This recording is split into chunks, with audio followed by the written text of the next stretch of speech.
Nagpasundo nga ako sa mga kapatid ko kasi medyo nahihirapan ako mag-drive kasi medyo malaki na yung tiyan ko. Ayan at madaling araw nila ako sinundo, kaya maaga kami nakauwi. Ayan nga pala yung mga susuotin ko sa aking graduation na nabili ko sa Shopee. Kaya nakipaglaro ako sa pamangkin ko at nagpaayos na ako ng buhok sa tita Kaynet ko. Siyempre, siya lang naman nag-aayos tuwing graduation ko sa manong elementary, high school at ngayong college. At ito nga pala ang aking outfit for the day. O, diba? Nabili ko yan sa Shein. Sobrang ganda at nakakaputi talaga. Charan! O, diba? Kitang-kita na ang baby bump ni Buntis. At sobrang ganda talaga. Pwede siya sa kahit anong okasyon. At ito namang heels ko, itong shoes na to ay ito yung ginamit ko nung kasal ko. Siyempre, para hindi na ako bumili at makatipid ako.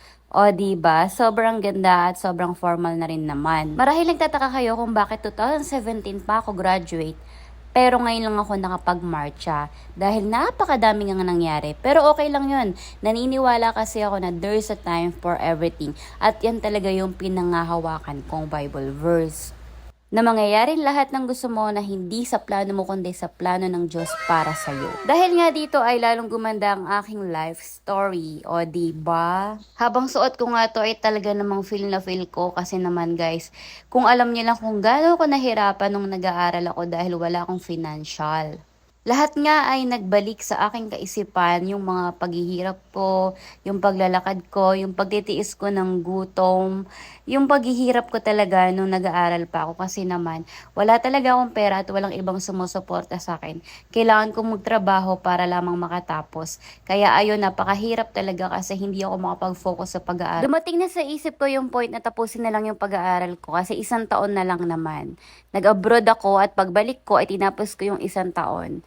Nandun yung point na bahala na kung makakatapos o hindi, kung makakapasa o hindi. Dahil sabi ko, yun na rin naman at kumikita na ako ng pera nung nasa Singapore ako. Kaya ayun, naisip ko na lang natapusin.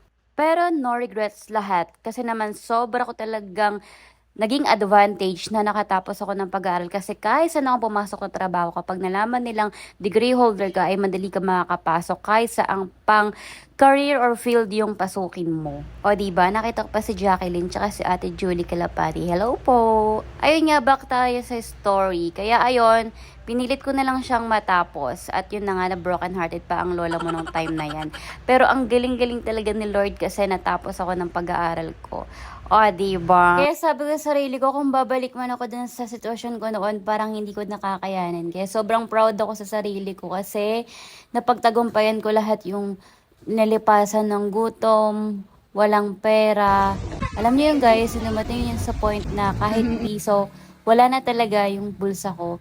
At hindi ko na lang alam talaga, papasok na lang ako na naglalakad para lang hindi ako maka-absent. Dumating din sa time na naglalaba ako ng damit ng mga kaibigan ko, yung mga naka-board lang sila, para meron akong pambaon pagdating ng araw. Dumating din yung point na nagtrabaho ko sa sislingan. I can't even imagine na nakayanan ko lahat yun. Imagine yung sahod ko lang sa sislingan, 50 pesos, tapos magdamag ako doon. Tapos ang klase ko, 7 a.m. pa yung start. So papasok ako sa school na walang laman yung tiyan ko. Buti na lang mabait yung may-ari ng kantin na kapag wala akong pagkain or wala akong pera, ay pinapahiram niya ako, pinapautang niya ako dun sa kantin nila. Thank you po, nanay. Dumating din sa time na puro na ako promissory note. Nandun yung time na nakukulitan na talaga sa akin yung mga admin. Pero sobrang bait talaga ng admin ng STI College Balagtas. Mararamdaman mo talaga na mahal nila yung mga estudyante nila. At wala akong masabi kasi kahit nawala na ako sa STI, kapag nakikita nila ako, nararamdaman ko pa rin yung love nila para sa akin. Hindi ako matalinong estudyante. Pero may pangarap ako na makatapos ako ng pag-aaral ko.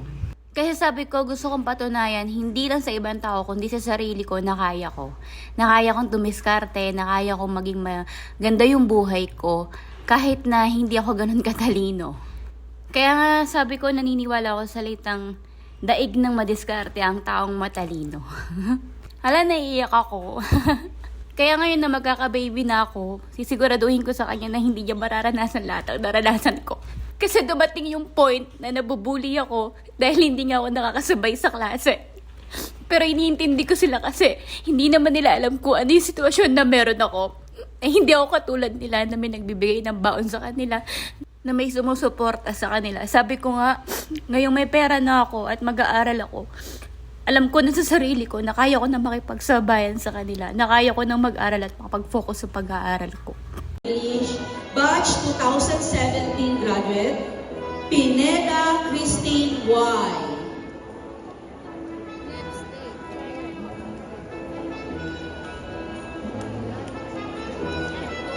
Congratulations.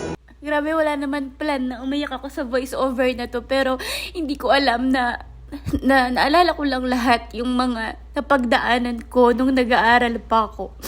Kasi talaga, kahit piso, wala akong kahit, alam mo yun, kahit isang kusing.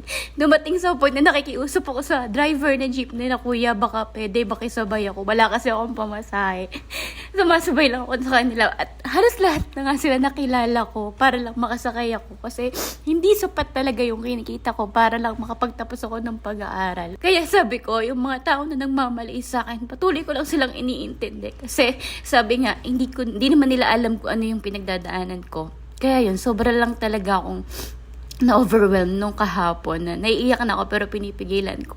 Kasi baka mamaya i-judge nila ako, hindi ka naman katalinuhan pero umiiyak ka, nakagraduate ka lang, nakapag-marcha ka lang. Pero naisip ko nga na life story ko to, achievement ko to, alam ko na kung ano yung mga pinagdaanan kong hirap.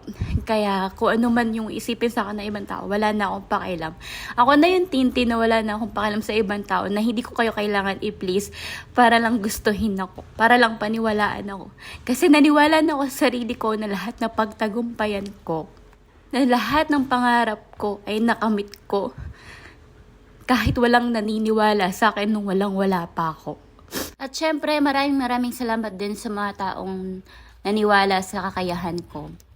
Marami din sila, kaya nagkapasalamat ako. Hindi ko na po kayo isa-isahin. Alam niyo na sa sarili niyo kung sino po kayo. Ngayon, masasabi ko na sobrang kompleto na yung buhay ko. Na sobrang na-achieve ko na lahat ng mga gusto kong, mga pangarap ko, yung mga gusto kong kunin sa buhay ko. Nandun na lahat. Wala na ako mahihiling pa. Lord, thank you so much sa pagbigay ng lakas ng loob at tibay ng loob para mapagtagumpayan ko ng lahat ng ito. At para sa lahat ng working students na kagaya ko, magtiyaga lang kayo. Darating yung time na ma-achieve nyo lahat yung mga pinaghirapan nyo. At mas maganda yon kasi pinaghirapan mo. Mas ma-appreciate mo yung mga nangyayari sa buhay mo. Kaya laban lang. Laban lang. Kaya hanggang dito na lang. Bye-bye mga baby loves!